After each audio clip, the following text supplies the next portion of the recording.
आज हम जमात हफ्तों मज़मून जनरल साइंस ब्रिज कोर्स का दूसरा दिन का अमली खाका नंबर 2 समझने की कोशिश करेंगे।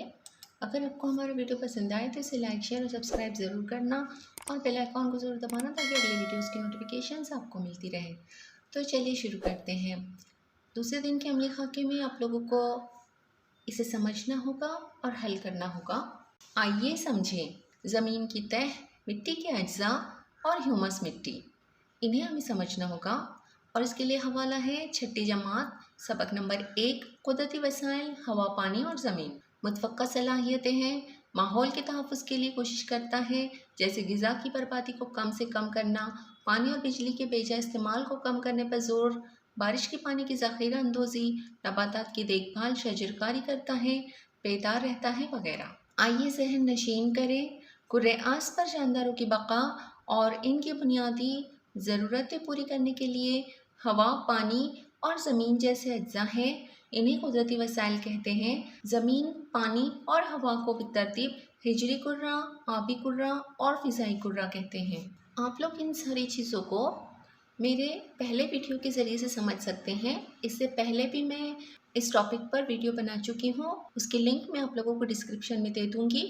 उसके ज़रिए से आप इन्हें अच्छी तरह से समझ सकते हो। यहाँ पर ज़मीन और ज़मीन की तहें, उनकी शक्ल हमें नज़र आ रही है। ज़मीन हमें पत्थर, मिट्टी, बड़ी चट्टानों की शक्ल में नज़र आती है। इंसान और तमाम बर्री हैवानात ज़मीन में रहते हैं। हम ज़मीन का इस्तेमाल ज़राअत, मकान और रास्तों के लिए करते हैं। ज़मीन से हासिल होने वाली मादनियात, मिट्टी का तेल और गैसें हमारे लिए बहुत अहमियत रखती हैं। इससे ज़ाहिर होता है कि ज़मीन एक अहम कुदरती वसीला है। पुख्ता मिट्टी की ज़मीन में सबसे ऊपर की तह नबातात और हैवानात के बाक़ियात के सड़ने से बनती है। मिट्टी बनने का अमल सुस्त रफ्तारी से मुसलसल जारी रहता है। पुख्ता मिट्टी की 2.5 सेंटीमीटर मोटी तह तैयार होने के लिए तकरीबन हज़ारों साल दरकार होते हैं। सैलाब, आंधी और कानकुनी जैसे कामों की वजह से मिट्टी कम अरसे में ख़त्म होने लगती है। इसलिए मिट्टी की हिफाजत के लिए ज़मीन की झीज को रोकना ज़रूरी है। इसके लिए सबसे बेहतर तरीक़ा ज़मीन को नबातात से ढांकना है। घास, दरख्त, झाड़ियों के पड़ने से ज़मीन की झीज में कमी वाक़ई होती है।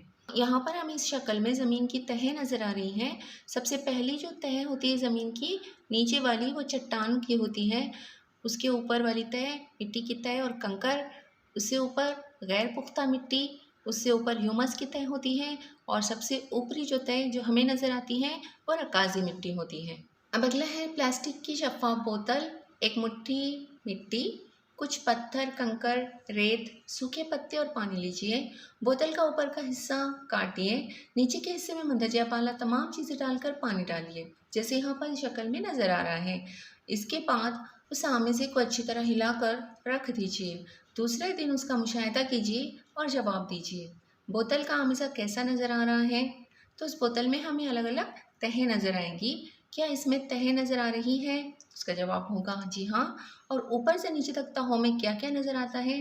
तो इसी तरह से हमें सूखे पत्ते सबसे ऊपर आ जाएंगे क्योंकि वो हल्के होते हैं। उसके बाद मिट्टी, उसके बाद रेत, उसके बाद छोटे कंकर और सबसे नीचे बड़े कंकर बैठ जाएंगे।